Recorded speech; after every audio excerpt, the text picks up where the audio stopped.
So guess what our topic is going to be? It's going to be on the resurrection of Christ. So I feel like for the last 2 weeks I've been talking almost about nothing except the resurrection of Christ in various meetings and groups and different places. But generally when I've been talking about the spiritual aspect of it and what does it mean in our lives and how do you live the resurrection and those kinds of questions. Today's going to be different because this is Aletheia. So what we're going to do is today we're going to put on our Sherlock Holmes hat, which is a very cool hat. I wish I had one, but I don't. I don't smoke a pipe, so I probably, would look silly with the hat without the pipe. But what we're going to try and do is a bit of detective work. We're going to be looking at if the resurrection is so important to us as Christians, if it goes to the heart of our faith and how we live our lives, how do we know that it really happened? Did it or didn't it? And this, of course, is the question that the skeptic would pose, right? How do you know that Jesus really rose from the dead? It's 2,000 years ago. People don't rise from the dead. It would be very odd if someone rose from the dead. In fact, the skeptic would say, not just odd, pretty much impossible. So there's something wrong with you guys. You're believing in something that you shouldn't. So today we're going to see how we deal with those kinds of skeptical challenges. Why is it that we believe in the resurrection and that it really happened as a historical event? And I want to point out from the beginning that this is a historical question, right? There are lots of ways to answer questions about things. But the right way, I think, or the most right way, the most suitable way or appropriate way to deal with the question of the resurrection of Christ is using the techniques of history. Why am I saying that? Well, let's consider an alternative. Is this a scientific question? Now, there is a scientific question, right? We know a lot about human physiology and how the body works. Okay, scientifically, can someone who's been dead for 3 days rise from the dead? Now, there is a pretty easy answer to that one. No, right? Medically speaking, no. Bodies break down, cells break down, and no matter, well, certainly we know of no science that could bring back a dead body that's been dead for 3 days, bring it back to life, right? We don't know how to do that. Maybe there is a way somewhere out in outer space among the aliens. Maybe they've discovered all kinds of advanced medicine, but that's not going to help us here, right? We're human beings on the earth, and it was 2,000 years ago. So is that then the right way to decide whether the resurrection really happened or not? So many people would, skeptics would say, yes, that is how you decide it, right? We don't know of any way you can bring back a dead body after 3 days, therefore it could not have happened. I'll come back to that at the end of today's talk, but I will be arguing that that's actually the wrong way to go about it. Because what Christians believe is not that a doctor went to the dead body of Christ, did some medical procedure or administered some medical therapy and brought him back to life. That's not what Christians are arguing. We are upfront, right from the beginning, this is a miracle. It's not natural. It's not something you would see in a hospital. It is a miracle. So then the question becomes, well, can miracles happen? And that's what we'll come back to right at the very end. But what I'm suggesting you at the beginning is the right way to answer the question, did Jesus really rise from the dead?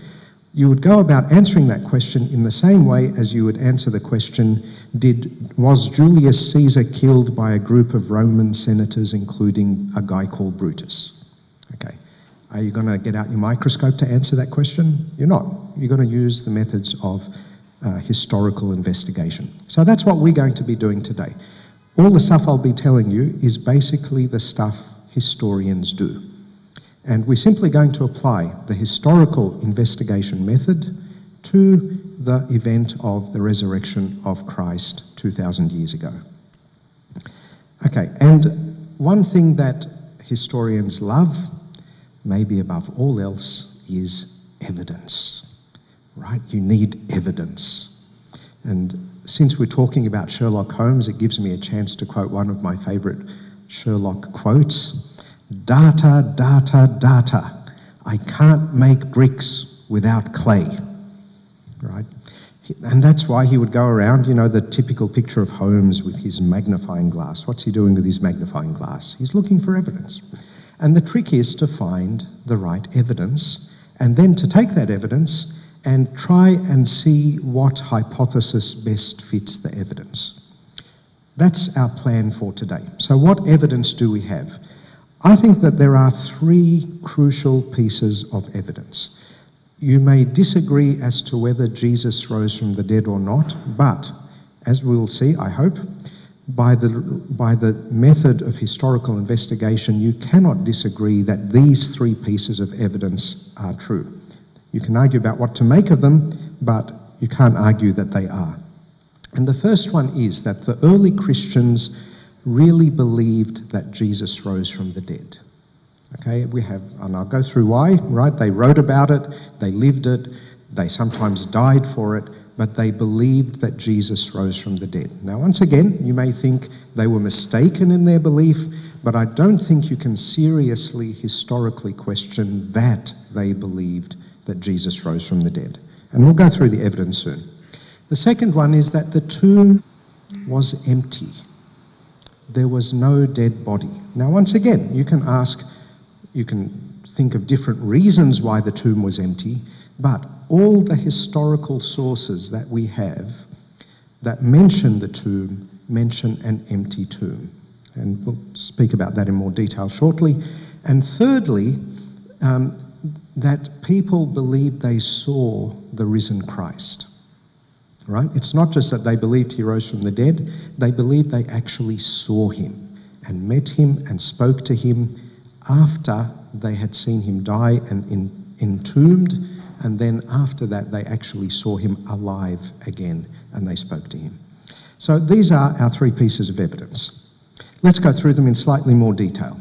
So we know that early Christians believed that Jesus rose from the dead because they wrote about it, okay? And they didn't just write about it in one place, or like it's not just one witness, but many people wrote about it. Not only that, another thing historians love is, I forget the term, primary evidence, primary source. I think if the historians can help me out here, is that the right word? Primary sources, right? It's people who actually saw the event and wrote down what they saw. A secondary source would be someone who heard someone else talking about the event and then they wrote down what they heard about it. And we have secondary sources about the resurrection, of course. We also have, interestingly, primary sources, right? People who actually say, I saw Jesus after he rose from the dead. And we know that they believed this, like genuinely believed it, because they actually went out and told other people about it. Okay, that's generally, if you really believe in something, you'll go out and tell people about it. But not only that, many of them ended up dying for that belief, that Jesus showed that he is the Son of God, and one of the most important ways he showed that he's the Son of God is that he has power over death. And they were so convinced of that, that when people challenged what they believed and said to them, we will kill you if you don't retract what you're saying, they said, go ahead and kill me. Okay, we'll go into more detail later on. Okay, second, the empty tomb.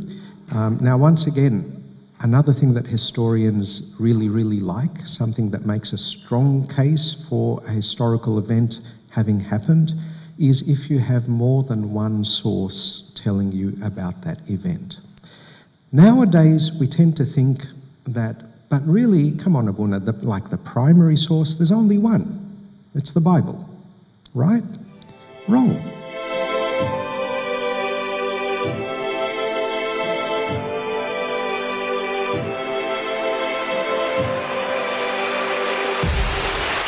The Bible is not one source. The Bible that we have today, which is one book, makes us think that way. But for the first 300-400 years, the Bible was not one book. It was a whole lot of different books, and they were scattered all over the world. They were written by different authors, and it's only after some time that people thought to actually gather those different books into a single volume to make it easy to access and to read. The first known case of that happening that we know is in the time of the Emperor Constantine in the 4th century, where he started to put the books of the Bible into this incredible new technology called the Codex. Codex is just a fancy word for book, right? Because before that they were scrolls, like they didn't have books with pages that you turn over. They had scrolls. You'd unroll the scroll and you'd read. So the book of the Gospel of Mark was a scroll. It was a scroll, and that was kept by itself. The letter of St. Paul to the Ephesians was another scroll written by a different author and kept separately. And if you ask people, how many scrolls do you have, they'd say, I have 2, right? They wouldn't say, I have 1. They think of them as 2 different sources. So we actually have multiple sources of accounts of the resurrection of Christ. But maybe they got it wrong. Okay, maybe they were lying, for example. We'll go through these in more detail later. But one of the reasons we believe that the tomb was empty is the accounts of the empty tomb tell us embarrassing things. And generally, historians, particularly historians of ancient documents, they know that in ancient times, if you want to convince someone of a story, you don't put in things that are likely to make them doubt that story. So what is an example? Women were the first witnesses at the empty tomb.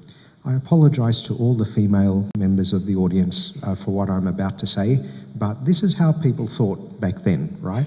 You don't trust the witness of a woman, because if Aristotle is to be believed, women are kind of on the border between human and non-human, right? They're inferior. Their brains don't work properly. So you can't trust a woman's evidence. And we still have echoes of that. You find echoes of that in ancient Jewish tradition. You find it up until today in other Middle Eastern traditions, Islamic tradition, where I believe the rule still is that the witness of one man is equal to the witness of 2 women, right? Because you can't trust the women.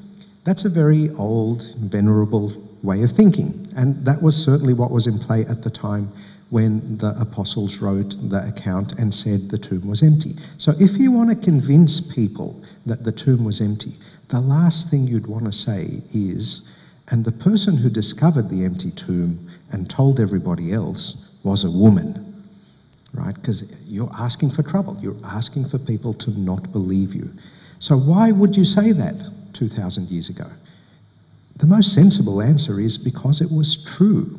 This was a detail that actually happened. And although it was embarrassing for the apostles to write that, although in their culture it was kind of hindering their mission of convincing people, because it was true, they wrote it down. And there are lots of other sort of examples of this criterion of embarrassment. Also, it's interesting that in all of the different accounts, in all of the decades and centuries that followed the life of Christ, not one of the ancient sources puts forward the theory that the tomb was not empty. Even the opponents of Christianity accept the fact that the tomb was empty. And they then go on and describe reasons why it was empty that are different to what the Christians say. But they accept the fact of the empty tomb. And that's why I'm saying that these are pieces of evidence that no sensible historian would really disagree with, right? Because using the techniques, the principles of historical investigation, this is a very clear thing. The tomb was empty. And the third one was the appearances of the risen Christ. Not just once, right? He didn't just appear once and then that was it, nobody else saw him again, but he appeared many times. I think St. Paul actually lists 6 different times, like in one little passage, he lists 6 different times that Jesus appeared to various people, various numbers of people, and so on. Not only that, he actually appeared to many people at the same time. So in that passage, St. Paul writes, "He was seen by over 500 brethren at once, of whom the greater part remain to the present, but some have fallen asleep." Now, we don't know exactly when the first letter to the Corinthians was written, but probably within, like at the latest, in the 60s, probably earlier, in the 50s AD. So we're talking about maybe 2-3 decades after the events, as a maximum. And so St. Paul is saying, if you don't believe what I'm telling you, that Jesus rose from the dead and we saw him, there are 500 people. He appeared to 500 people at once, and many of them are still around. Ask me, I'll tell you where they are. You can go and ask them. You can go and investigate for yourself and find out if I'm lying or not. This is not the kind of thing that a person says if they're making up a lie, right? You don't say that. You don't invite people to check out your false evidence. And not only that, the accounts of the resurrection give really basic, simple details of things like Jesus ate fish, right? That's what you do when you're telling a story of an experience that, I was there. Oh, and I remember we ate fish that day, right? That's kind of what they're doing. What he said to Thomas and so on. Most of the appearances were to his disciples, but one of them, at least, that we know of, because apparently there were more. The hints are given in the Bible that there were other appearances that were never recorded in those writings, but one of them was to an enemy, who eventually, it is true, became one of his followers, Saul of Tarsus, who became St. Paul. Okay, and I'll leave that there. And just to show you the idea of the multiple witnesses, so we won't go through this, but just to show you, you've got there, the first column is 1 Corinthians 15, second column written by St. Paul, Acts 13 written by St. Luke, and the Gospel of Mark written by St. Mark. So you have 3 different witnesses, 3 different people recording things that they saw or things that they heard. In Mark's case, probably what he saw himself. In Luke and St. Paul's case, probably what they heard as a secondary source. But you find that they agree, right? They tell the same story. So historically speaking, this is gold, right? I have more than one witness corroborating the same facts. This is historical gold. Okay, and I've just got a couple of quotes here just to quickly deal with the kind of sub-question or back question to this, which is there are still some people who question whether Jesus even existed in the first place or not. So if he'd never existed, then there's no point talking about him rising from the dead, right? But I won't tell you, I'll let a couple of experts tell you. So Daniel B. Wallace says, "We have more and earlier manuscript evidence about the person of Jesus Christ than we do anyone else in the ancient world, including Julius Caesar and Alexander the Great." So and Bart Ehrman says, "We have more evidence for Jesus than we have for almost anybody from his time period." See, I'm trying to be a good historian and give you 2 sources, you see, not just one, in case you think I fiddled the books, right? There are at least 2 sources. But there are actually many, many more sources. This is not a hard thing to find if you start searching. Again, people believe that Jesus was just a normal person or he was a prophet or whatever, but one thing it is very hard to do if you care about getting your history right is to believe that Jesus just never existed, that he was made up. That's a really difficult thing to sustain.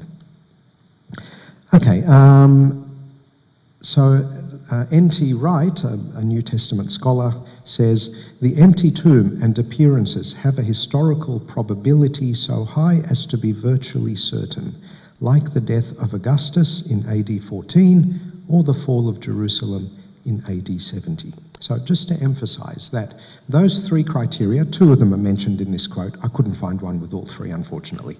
But those three pieces of evidence, 3 pieces of data, are very, very well historically attested by any standard of historical evidence. But what are we going to make of them? This is the really interesting question.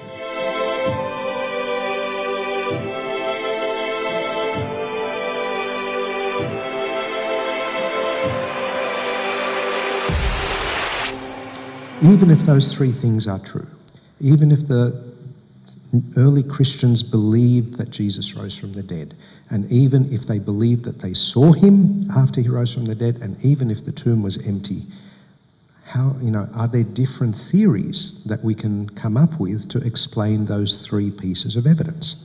So the rest of tonight is just going to be me working through, I think there's 7 theories altogether. And we're going to, at the end of the analysis of each theory, I'm going to very concretely give them either a cross or a tick, right? Just to make it like really, I don't know, it's fun crossing and ticking things off. Okay, so that's what we're going to be doing. So here are our theories. And remember that what we're saying is, which of these theories best accounts for those 3 pieces of pretty solid evidence? The options are the swoon theory, the wrong tomb theory, the twin theory, deception theories, mythology theories, hallucination and delusion theories, and finally, that the resurrection actually happened. Without further ado, let's go to the first one. And you probably notice that I've kind of arranged them in a particular order, which is from, personally, what I think is least likely to most likely. And you won't be surprised to see that I think real resurrection is at the end. But I hope by the time we get to the end, I'll have shown you why I think that's the case. Okay, what's the swoon theory? Jesus never died on the cross. He only fainted. He only swooned. But he awoke on the 3rd day from his swoon, and this was mistakenly believed to be a resurrection by the apostles, right? So Jesus had a tough time. He was beaten, he was whipped, he was dehydrated, right? Hanging on the cross for a few hours, he fainted. And they thought he was dead. So they took him down from the cross, they put him in a nice cool tomb, and in the coolness of the tomb, he gradually recovered, and after 3 days he woke up and came out of the tomb somehow. One of the problems with this theory is, how does he come out of a sealed stone tomb? That's a little bit difficult. Of course, in medieval cemeteries, I don't know if you know this, I hope I don't give you nightmares. I apologise if I do. But apparently when they kind of excavate them for archaeology and stuff, sometimes they find coffins with scratch marks on the inside of the lid. Right? So this is kind of the thing that they're thinking about, that someone was thought to be dead and they bury them, and of course if you're buried in a coffin, you're going to be there saying, "Get me out," and shouting and scratching and everything, but there's nothing you can do to get out. That kind of would apply here, right? We know from the accounts in the Gospels that they rolled a big heavy stone over the door of the tomb and they sealed it, right? How does a man who's just recovered from a faint get out? Well, that's an interesting question. But there are lots of other problems with this theory. One is that the soldiers who crucified Christ were experienced soldiers. There was a centurion among them who knew what he was doing. And the consequences for getting something like a crucifixion wrong, we know from other historical sources, were pretty bad. So they got these things right. It was very unusual for them to make a mistake. So it would be quite a stretch to think that the centurions mistook a fainting man for a dead man, right? And they actually, they tested, right? They put the spear in his side. But we'll come back to that in a second, I think. I can't remember. Anyway, yeah, the physiology of crucifixion and death also helps us to understand why this is really a difficult option to accept. When they put the spear in his side, right, and they make a point of that blood and water came out, right? So what is that? What is blood and water? And the most likely thing, people like in modern times who've tried to analyse it, they basically think what's probably happened is you had something called an effusion, which is the build-up of a watery fluid, probably around the lungs, possibly around the heart. Okay? And what happens when a living patient gets one of those kinds of effusions and it gets like quite bad, and we know that that's what would happen on a cross, by the way, because you're hanging up like this, and what's happening is, because of your arms being pulled up, that changes the dynamics of the blood flow and the fluid flow in your chest. And so it's likely that you would get a build-up. Apparently the way you die in a crucifixion is you drown to death, right? You drown in the build-up of your own fluids filling your lungs and squishing your heart so that the heart can't beat properly, and eventually you can neither breathe and your heart eventually can't beat anymore, and that's how you die.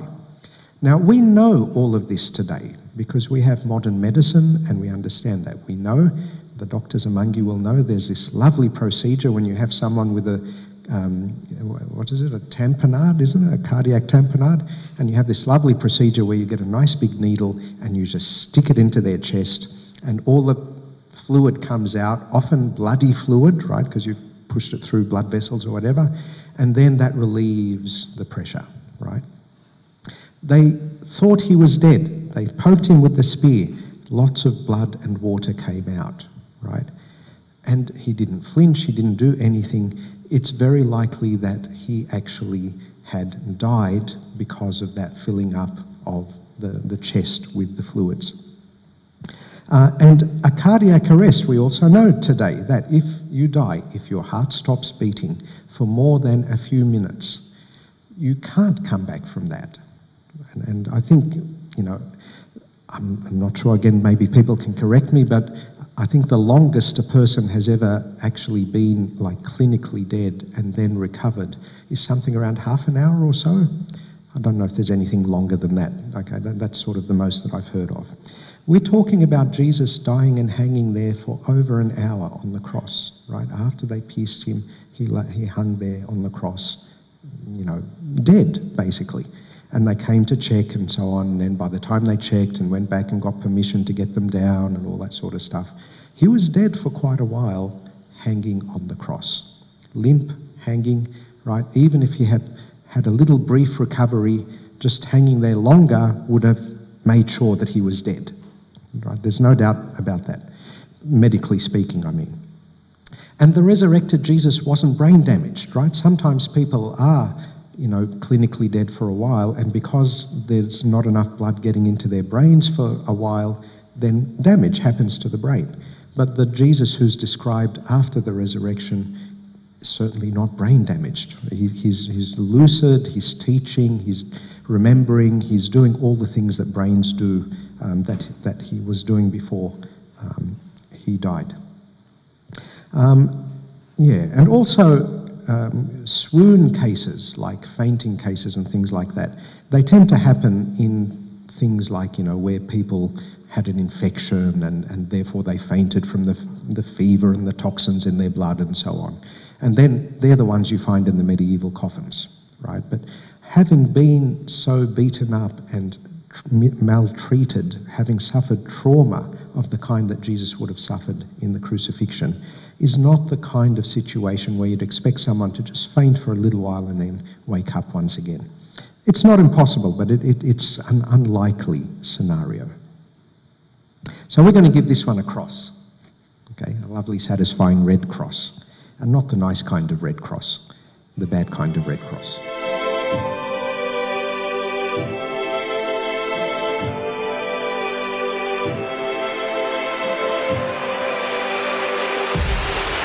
Let's move on to the wrong tomb theory. So this one says that Jesus died on the cross and was buried, but his followers got confused.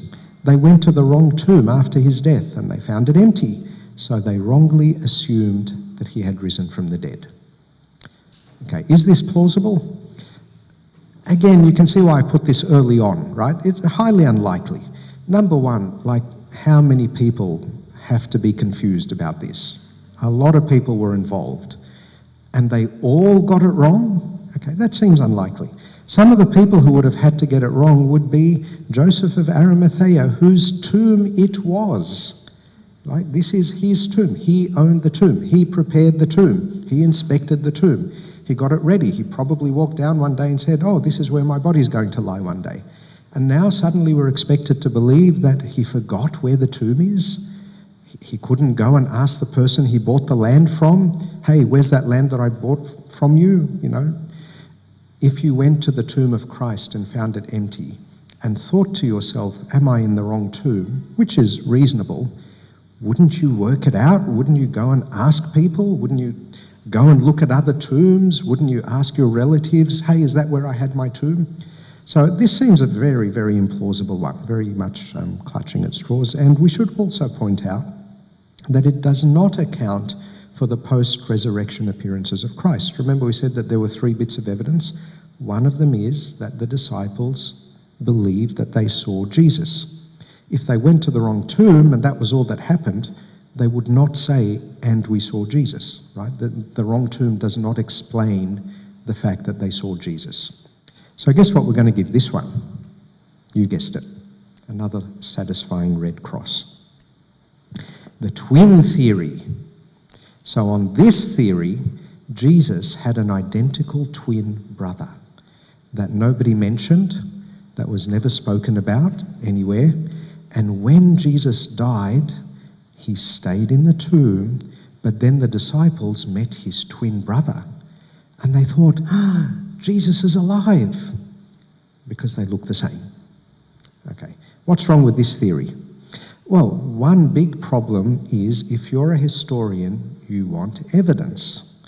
And there is 0 evidence that Jesus had a twin brother. So this is what you'd call an ad hoc argument. It's like, where you just make something up because it kind of explains what you want to be explained, but you actually have no reason for the thing you made up, right? So if you wake up in the morning and your phone has moved, like you remember putting it on your bedside thing, bedside, what do they call them? Dresser, counter, whatever, right? And you wake up and you find that it's on the coffee table in the living room. Here's an ad hoc explanation. The Apple fairy came and moved my phone, all right? That explains. It does do a good job of explaining why the phone was not where you thought you'd left it. The problem with it is there is no evidence for the Apple fairy. So it's an ad hoc explanation.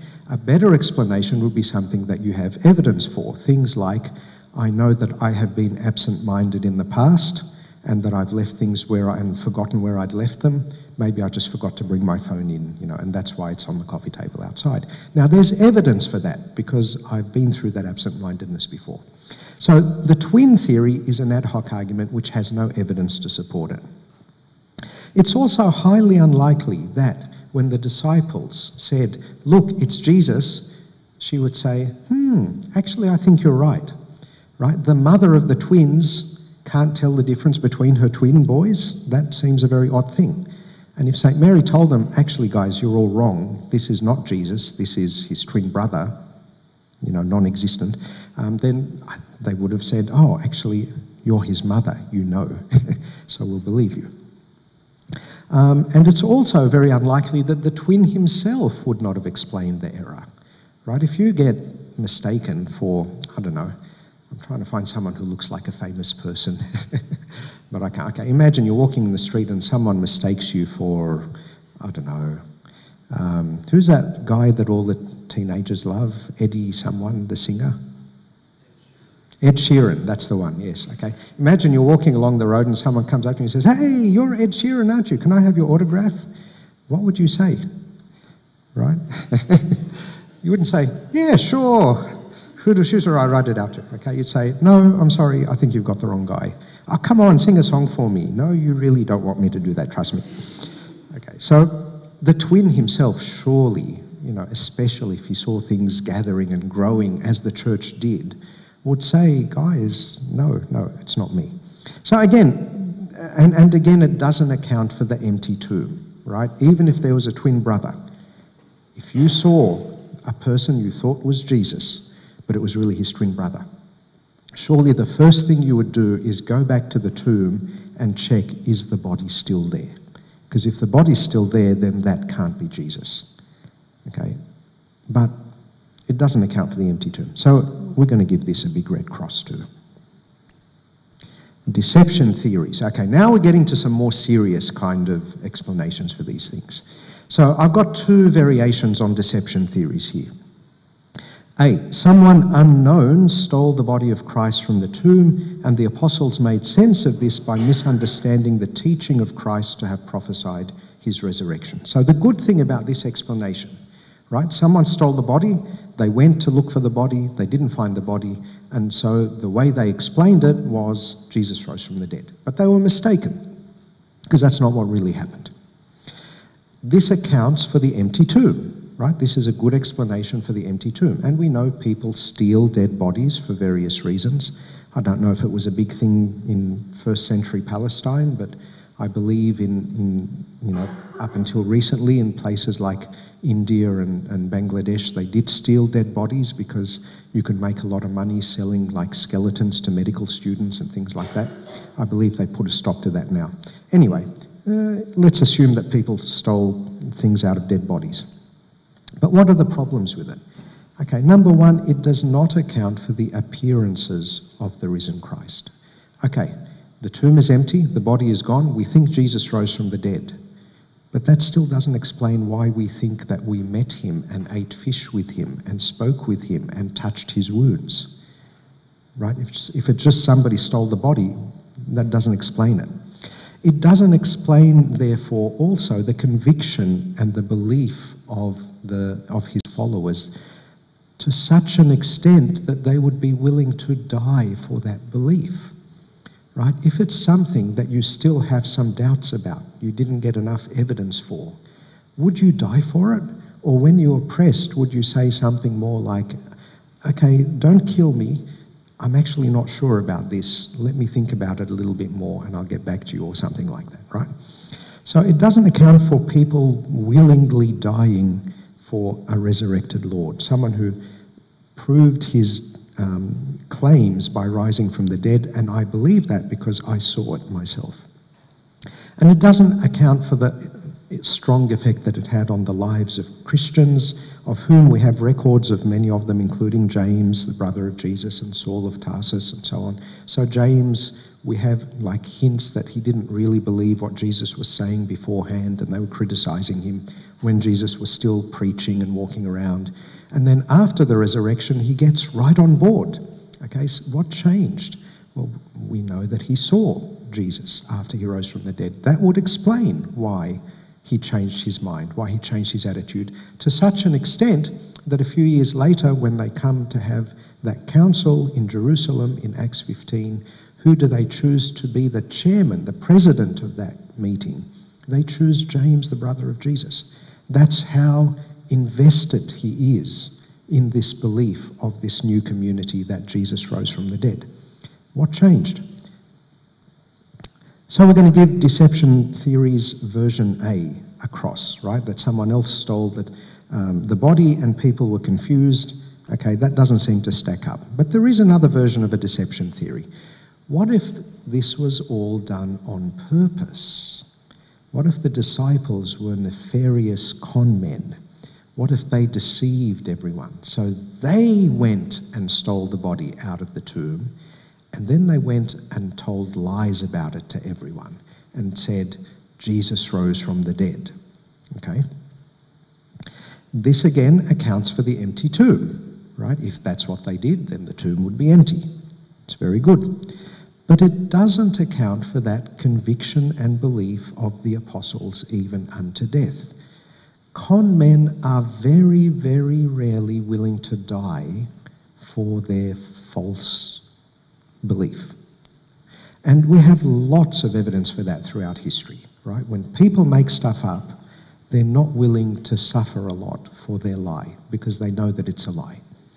I've got a couple of examples there. I don't mean, I hope, if there are any Scientologists or any Mormons here, I don't mean to offend you or anything, but these are just matters of historical record, right? So we know that L. Ron Hubbard, when things started to get a bit dodgy and dangerous for him, mainly because of tax evasion and things like that, right? So what did he do? Did he stand up and say, no, you must all respect what I'm saying and listen to what I'm saying and I don't care about the consequences? No, he got paranoid and he bought a big boat and he went and lived on it for like 10 years. And then after that, he went and hid in the desert on a farm or something so that nobody could find him, mostly the IRS. But, He clearly didn't have the courage of his convictions to stand up and say, what I'm doing is right and what I'm teaching is right. And of course, Joseph Smith Jr., the founder of Mormonism, famously died because of all the people who were so angry with him storming the jail where he was being held for having destroyed the offices of a newspaper that had written nasty things about him.